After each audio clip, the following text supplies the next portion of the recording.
కూటమి పాలనలో దాదాపు 295 కోట్ల విలువైన అభివృద్ధి పనులు చేపట్టామని ఎమ్మెల్యే యనమల దివ్య, మాజీ మంత్రి యనమల రామకృష్ణుడు నేతృత్వంలోనే వాడవాడల అభివృద్ధి జరుగుతోందని టీడీపీ శ్రేణులు వెల్లడించాయి.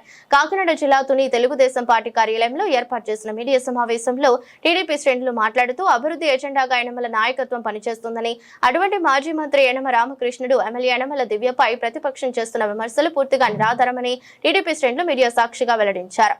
అయితే నాయకులు చింతమనేడు అబ్బాయి ఈరుగంటి సత్యనారాయణ, కుసుమంచి శుభారాణి మాట్లాడుతూ నియోజకవర్గంలో 2 ఏళ్ల కూటమి ప్రభుత్వ పాలనలో 295 కోట్ల విలువైన అభివృద్ధి పనులు చేపట్టినట్లు టీడీపీ నేతలు వెల్లడించారు. అభివృద్ధిపై చర్చకు ప్రతిపక్షాలు సిద్ధంగా ఉంటే రావాలని సవాల్ విసిరారు. ప్రతి నిరుపేద కుటుంబాన్ని ఆదుకున్నటువంటి ప్రభుత్వం కూటమి ప్రభుత్వం కూడా ఈ సందర్భంగా మీడియా ద్వారా మీకు తెలియపరుస్తుంది. లేదా అన్నదాత సుఖీభావ అవ్వచ్చు, మీరు ఆ రోజులు కంప్లీట్ చేయాలి, అన్నదాత సుఖీభావ 20 ఇస్తున్నారు. ఇది రెట్టింపు కార్యక్రమం. ఇంకా ఒకరు సూపర్ 6లో భాగంగా చేసుకుంటూ వెళ్తున్నారు, అవి జరుగుతాయి కూడా. అలాగే కొత్త పెన్షన్లు ఈ రోజున అన్నీ కూడా ఆన్లైన్ ఓపెన్ అయింది. కొత్త పెన్షన్లు ఎవరైతే ఉన్నారో, అర్హులు ఎవరైతే ఉన్నారో కూడా ఇంకా గవర్నమెంట్ పెట్టుకోవడం జరుగుతుంది. మరీ ముఖ్యంగా మన నియోజకవర్గానికి వస్తే నియోజకవర్గంలో కూడా తుడి మండలాన్ని చూసుకుంటే ఈ 2 సంవత్సరాల్లో యనమల దివ్య గారు వచ్చిన తర్వాత గత మీ గవర్నమెంట్లో చూసుకుంటే తుని మండలంలో మీరు ఖర్చు పెట్టింది 5 కోట్ల నుంచి 30 కోట్ల రూపాయలు అభివృద్ధి చేశారు.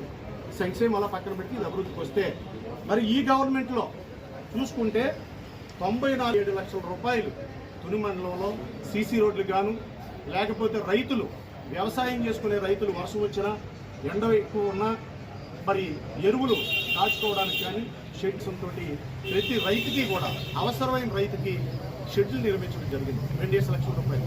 ఒక్క రైతు దగ్గర కూడా ₹1 తీసుకోకుండా ఫ్రీగా రైతులకు షెడ్లు ఏర్పాటు చేయడం జరిగింది. అలాగే గత గవర్నమెంట్లో చూసుకుంటే ఎక్కడా ఒక్క సిమెంట్ రోడ్ వేసిన దాఖలాలు లేదు. మీరే ఆలోచించండి, గుండెల మీద చేసుకుని మీరే ఆత్మపరిశీలన చేసుకోండి. ఈ గవర్నమెంట్లో ఈ 2 సంవత్సరాలు చూసుకుంటే యనమల దివ్య గారి ఆధ్వర్యంలో ప్రతి గ్రామంలో ఈ రోజుకి ₹1 నుంచి మామూలుగా 2000 ఓట్లు ఉన్న గ్రామం చూసుకుంటే సీసీ రోడ్లకే ప్రత్యేకంగా ఈ షెడ్లు ఇవన్నీ కాకుండా ₹1,20 లక్షల ప్రతి గ్రామంలో సిమెంట్ రోడ్లు వేయడం జరిగింది. ఈ రోజు చూద్దామంటే మట్టి రోడ్డు కనపడే పరిస్థితి లేదు. ఇంకా ఎక్కడో అరకువారు కొన్ని గ్రామాల్లో తప్ప సీసీ రోడ్లు నిర్మించడం జరుగుతుంది. అలాగే షెడ్లు ఇవ్వడం జరుగుతుంది. మరి ఈ రకంగా తుని మండలంలో చూసుకుంటే ఈ గవర్నమెంట్ ఇచ్చే ఆ స్కీములు కాకుండా 94 కోట్ల రూపాయలు ఇవ్వడం జరిగిందని కూడా ఈ సందర్భంగా మీ అందరికీ మనం చేస్తున్నాం. అంటే రామరాజు ఆనకట్టుకు 36 లక్షల రూపాయలు, అలాగే తొండంగి మండలంలో ఆ రోజున 3 లక్షలు ఇచ్చినప్పుడు కానీ, తర్వాత 5 లక్షలు పెంచినప్పుడు కానీ, తర్వాత 10 లక్షలు పెంచినప్పుడు కానీ కొంతమంది రైతులు పొలాలు ఇచ్చి, కొంతమంది రైతులు ఎవరైతే ఇంకా సరిపోలేదని ఉన్నారో ఆ రైతులు కూడా వదిలేయకుండా వాళ్ళని బలవంతంతో పోలీసులతో కానీ గవర్నమెంట్తో కానీ వారిని ఆ పొలాలు లాక్కోకుండా యనమల రామకృష్ణుడు గారు ఆయన మనస్తత్వాన్ని బట్టి ఈ రోజున గవర్నమెంట్తో కానీ కంపెనీ వాళ్ళతో మాట్లాడి ఎకరానికి 18 లక్షల రూపాయల చొప్పున ఇచ్చి ఈ రోజున 1143 మందికి 160 కోట్ల రూపాయలు ఇప్పించడం జరుగుతుంది. ఇది కాదా అభివృద్ధి?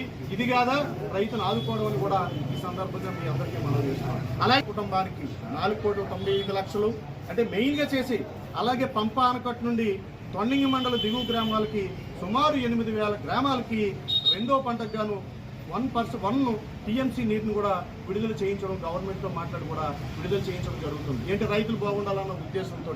అలాగే తుని టౌన్ నందు చెప్పారు, రాజా గ్రౌండ్లో ప్రతి మనిషి ఆరోగ్యంగా ఉండాలి, ఉదయమే వాకింగ్ చేయడానికి వాకింగ్ ట్రాక్ ఉండాలన్న ఉద్దేశంతో అది కూడా 15 లక్షల రూపాయలతో జరుగుతుంది.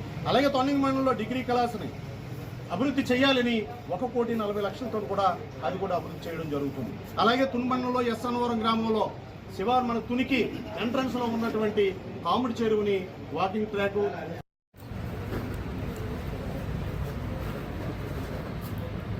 తుని నియోజకవర్గం మాజీ మంత్రి మాజీ ఎమ్మెల్యే అయినటువంటి దాడిశెట్టి రాజా గారు ప్రెస్ మీట్లో ప్రస్తావిస్తూ అనుభవమైన రామకృష్ణ గారు పరిపాలన విధానంలో చేపట్టడంలో బాగోలేదు, ల్యాండ్ ఆర్డర్ ప్రాబ్లం ఉన్నది అని ప్రస్తావించారు. ఆయన అనుభవం ఉంది, మీ అనుభవం సాగుతో. ఎందుకంటే ఆయన పెద్ద తర, మీరు చిన్న తర నేను చెప్తాను తప్ప మీకున్న అనుభవం మీకుంది. అండ్ రామకృష్ణ గారు ఇక్కడ ప్రశాంతతమైన వాతావరణంలో ఈరోజు పరిపాలన నడుపుతున్నారు. మీరు అన్నారు ల్యాండ్ ఆర్డర్ ప్రాబ్లం చాలా ఉన్నది. విపరీతంగా దొంగతనాలు జరుగుతున్నాయి, దోపిడీలు జరుగుతున్నాయని చెప్తున్నారు. గంజాయి చెప్తున్నారు. గంజాయి బీజం పడిందే మీ గవర్నమెంట్లో, గంజాయి పడ్డది. దాన్ని హెచ్చరిడిగా యువతని పాడు చేస్తూ ఎంత నష్టం చేకూర్చారో అన్నది ప్రజలకు తెలిసింది కాబట్టి ఈరోజు మీరు 11 సీట్లతోని మేము 164 సీట్లతో ఉన్నాం. అది జగమెరిగిన సత్యం. మా నాయకుడు మీలాగా ఏది ప్రోత్సహించడు. ఆయన ఒకటే చెప్తారు, ఎవరైనా తప్పు చేస్తే టీడీపీలో అన్నామని పార్టీలో ఏ నాయకుడు తప్పు చేసినా పక్కన పెడతాను, కొత్త నాయకత్వం తీసుకొస్తానని ఆయన ఘంటాపథంగా మమ్మల్ని హెచ్చరిస్తూ ఆయన గతంలో నిర్వహించిన పదవులు అన్నీ కూడా ఈరోజు రంగరించుకుంటూ ఈరోజు ఒక పెద్దబాల శిక్షలాగా తుని నియోజకవర్గంలో తేటగుంటలో కూర్చుని మా అందరినీ నాయకుల్ని ఎవరిని విస్మరించలేదు. అందరికీ పెద్దబాల శిక్షలాగా ఆయన గురుబోధ చేస్తూ పరిపాలన సాగిస్తున్నారు. అలాంటి వ్యక్తి మీద మీరు మాట్లాడటం చాలా అసందర్భం. అసలు చాలా ఇది ల్యాండ్ ప్రాబ్లం అంటున్నారు. అసలు ల్యాండ్ ప్రాబ్లం మీ గవర్నమెంట్లో హత్యలు జరిగాయి, మీ గవర్నమెంట్లోనే చాలామంది బాధ పెట్టారు. అదేవిధంగా సపోజ్ నేనే ఉన్నాను, నాకు 43 నోటీసులు ఇచ్చారు, ఇంట్లో కూర్చోబెట్టారు. ఏ కార్యక్రమం రోడ్డు మీద తిరగనిచ్చారా మీరు ల్యాండ్ ప్రాబ్లం గురించి కానీ పరిపాలన గురించి కానీ మీరు మాట్లాడడానికి సరిపోరు సార్. మీరు దయించి మీరు ఏదన్నా సూచనలు సలహాలు ఇవ్వదలుచుకుంటే ఇవ్వండి, ఆయన్ని కంపల్సరీ స్వీకరించి దాన్ని ఆచరణలో పెడతాం. ఇంకా డెవలప్మెంట్ మన తుని నియోజకవర్గాన్ని ఇంకా డెవలప్మెంట్ చేస్తాం. డెవలప్మెంట్ తుని టౌన్లో వస్తే ఇంచుమించు మేడం గారు సుమారు 40 కోట్ల వరకు నిధులు సేకరించి తీసుకొచ్చారు. అందులో ఆల్రెడీ 8 కోట్ల చిల్లర వర్కులు ఆల్రెడీ అయిపోయాయి. ఇంకొక 3 కోట్ల చిల్లర వర్కులు రన్నింగ్లో ఉన్నాయి. అలాగే ఇంకా టెండర్లు పిలవలసిన ఇంకా సుమారు 28 కోట్లు టెండర్లు పిలాలి, అవి కూడా ప్రాసెస్లో ఉంది. తుని అంటే 40 కోట్లు ఈ 2 సంవత్సరాల్లో మన ఎమ్మెల్యే గారు తీసుకొచ్చింది 40 కోట్లు. మీరు 5 సంవత్సరాలు తుని మున్సిపాలిటీ పరిపాలించిన మీ హయాంలో వచ్చింది ఓన్లీ 24 కోట్లు. అది గమనించండి. ఎందుకంటే నేనే తప్పుడు లెక్కలు డబ్బా లెక్కలు నేను చెప్పలేదు. మీకు పట్టణ కార్యాలయంలో తుని నియోజకవర్గం నుంచి ప్రతి ఒక్కరూ వచ్చి ఈ కార్యక్రమంలో పాల్గొనడం జరిగింది. ప్రధాన కారణం మన మాజీ మంత్రివర్యులు గౌరవనీయులు యనమల రామకృష్ణ గారు, అలాగే మన ప్రభుత్వ దిక్కు శాసనసభ్యులైన శ్రీమతి యనమల దివ్య గారి ఆధ్వర్యంలో నియోజకవర్గం ఎంతో అభివృద్ధిలోకి వెళ్తూ ఉంది. నిజంగా గతంలో ఎవరూ చేయలేని విధంగా ఈరోజు అనుభవంతో కూడిన రామకృష్ణ గారి ఆలోచనలు ఆచరణలో పెట్టే విధంగా శాసనసభ్యురాలు మనకు ఉండడం చాలా అదృష్టం. ఈరోజు నియోజకవర్గం అంతా అభివృద్ధి చెందుతుందంటే ప్రధాన కారణం వాళ్ళిద్దరే. చాలా ఆశ్చర్యంగా ఉంది. ఎన్నో కోట్ల నిధులతో మన ముందుకు వచ్చి అన్ని ప్రతి వార్డులోని ప్రతి ఏరియాలో కూడా డెవలప్ చేస్తూ ఉన్నారు. వారు వచ్చినప్పటి నుంచి కూడా పట్టణంలోనైనా గ్రామ ప్రజల్లోనైనా వ్యాపారపరంగా ఆరోగ్యపరంగా సంక్షేమ పథకాలు అందే విధంగా ప్రతి విషయంలో కూడా మేడం గారు ఎంతో శ్రద్ధతో ముందుకెళ్తున్నారు. ఇప్పుడు కూడా మా కుటుంబ పట్టణంలో ప్రతి వార్డులు రివ్యూ చేస్తూ వార్డులో ఏ డెవలప్మెంట్ అయింది అవ్వలేంది ప్రతి కార్యక్రమం కూడా ఆలోచిస్తూ ముందుకెళ్తూ ఏదైనా అర్జెంట్ అయితే చేసే విధంగా ఉన్నారు. ముఖ్యంగా వ్యాపారస్తులు ఎటువంటి ఇబ్బందులు లేకుండా ఈరోజు ఉన్నారంటే ప్రధాన కారణం వారి ఆలోచనే.